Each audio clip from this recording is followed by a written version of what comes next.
get a goal in mind. And once you get those two things, you have to turn that dream and go into a vision and begin to take action. Begin to study your books. Begin to get good grades in school. Hallelujah. We need a dream. We need a vision. So when you see yourself getting into that mentality where you're fighting against your brother, say, wait a minute. Let me take a look at myself. I'm fighting against this person, but really I need to be pushing this person forward. Really I need to be uplifting this person, because it was not Martin Luther King's wish that we all be divided. He wanted us to all be unified, and we have broken away from that. We have broken away from that. Even in the church, churches are divided.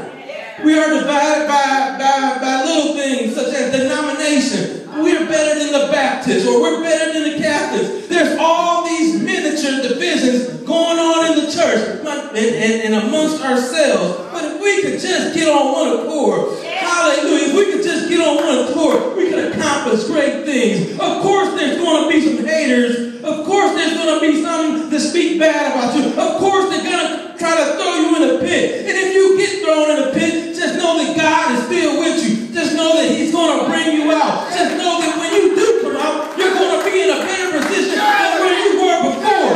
So when I saw Joseph go into a pit,